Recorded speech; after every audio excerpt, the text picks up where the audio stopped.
नमस्कार मित्रांनो, आजचा हा व्हिडिओ आपला एसी कॉम्प्रेसरवर आहे।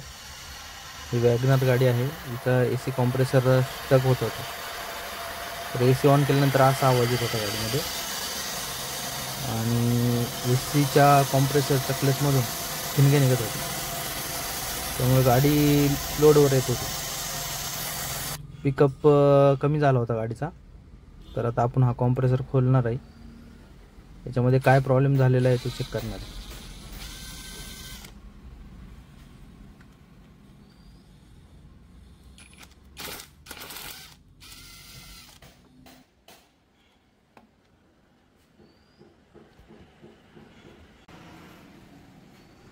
तर आपण कॉम्प्रेसर ब्लॉकपासून बाजूला केलेलं आहे। तर याची पुल्ली एकदम हार्ड झालेली आहे, बेरिंग पण जाम आहे त्याची, त्यामुळं एसी ऑन केल्यानंतर गाडी लोडवर येते। पिकअप ड्रॉपचा इशू त्याच्यामुळेच गाडीला येतोय। तर आता आपण हा क्लच रिमूव्ह करणार आहे एसी कॉम्प्रेसरचा।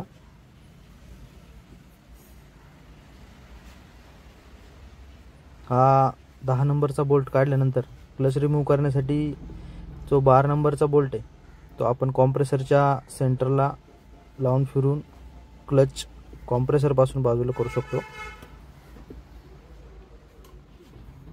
तर हा क्लच आपण बाजूला करूया आणि कॉम्प्रेसरचा जो शाफ्ट आहे तो फिरून पाहूया।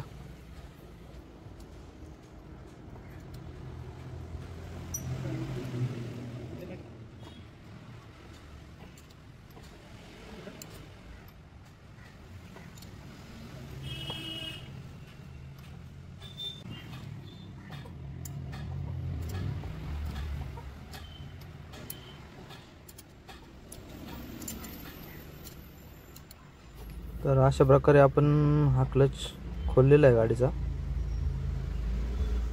तर कॉम्प्रेसरची तुम्ही अवस्था पाहू शकता, याची कॉईल पण पूर्णपणे जळालेली आहे।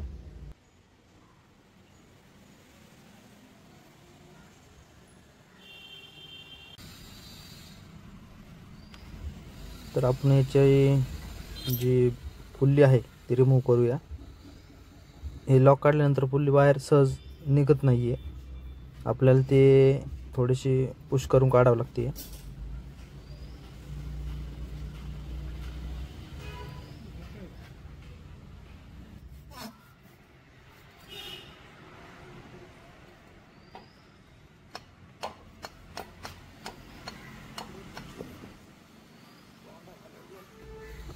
तर बेअरिंग गरम होऊन थोडीशी जाम झाल्यामुळे आपली जी क्लचची पुल्ली आहे ती निघण्यासाठी जरा त्रास केलेला आहे तिने, तरी आपल्याला यश आलेलं आहे। हा क्लच आहे तो पूर्णपणे जळून गेलेला आहे।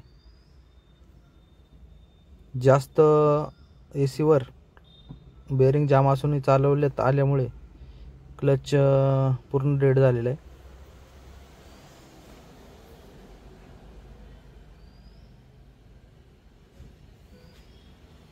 बेअरिंगची पण अवस्था काही अशीच आहे।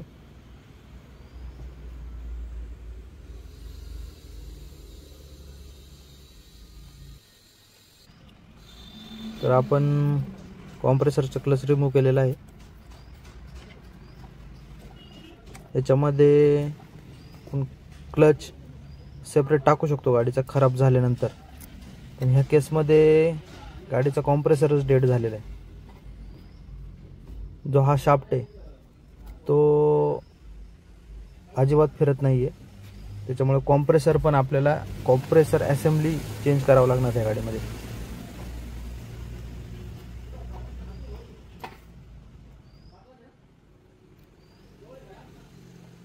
तर हा आपला जुना कॉम्प्रेसर आहे आणि ही कॉम्प्रेसर असेंबली आपण मारुती जेन्युइन स्पेअरमधून मागवलेली आहे। तर पाहू शकता।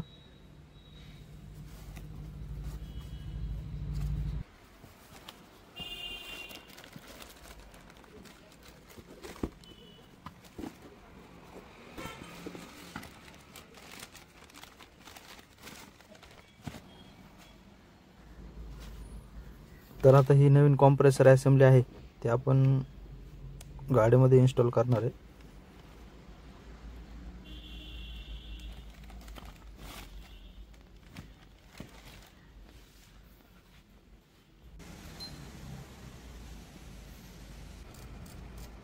आपण AC कॉम्प्रेसर इंजिनला असा फिट केलेला आहे. तर हे जे पाईप आहेत हे याचे जे ओरिंग आहेत ते एकदा चेक करून बसवणार आहे आपण. तर कॉम्प्रेसर बसवल्यानंतर आपण याचे एकदा लिकेजची टेस्ट करणार आहे. कुठं पाईपलाईन ओरिंग वगैरे लिकेज राहते, वॉल लिकेज राहतोय का काय, हे लिकेज चेक केल्यानंतरच आपण गाडीमध्ये गॅस भरू शकतो. हे एकदा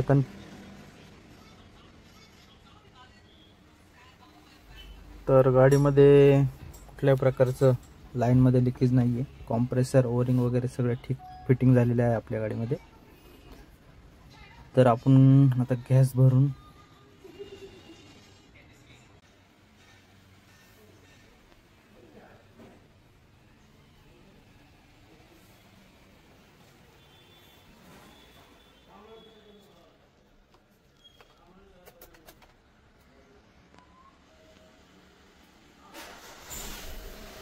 तर आपण गाडी स्टार्ट केली आहे आणि AC ऑन केलेला आहे गाडीचा.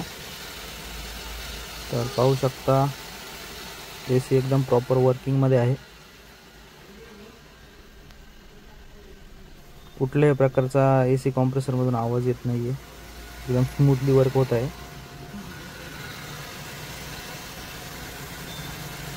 तर आपण ह्या गाडीमध्ये जो AC कॉम्प्रेसरचा इश्यू होता तो पूर्णपणे सॉल्व केलेला आहे.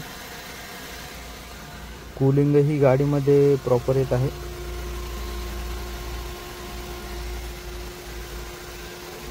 कॉम्प्रेसरमध्ये जो आपण गॅस भरत आहे तो R134A या कंटेंटचा आहे.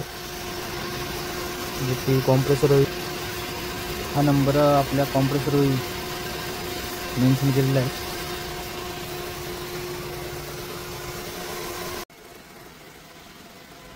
तर हा ACचा कॅन जो आहे तो R134A या कंटेंटचाच आहे.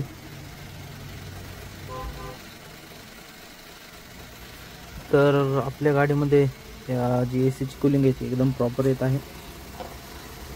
तर जी आपली लो प्रेशरची लाईन आहे ACची तिलाही पाणी आलेलं आहे. हे पाणी येणं हे एक चांगले प्रकारे AC आपला चिल्ड करत आहे याचं एक साईन आहे. तर अशाच प्रकारच्या इन्फॉर्मेटिव्ह कंटेंटसाठी आमच्या चॅनेलला लाईक आणि सबस्क्राईब करायला विसरू नका मित्रांनो. Thank you for watching.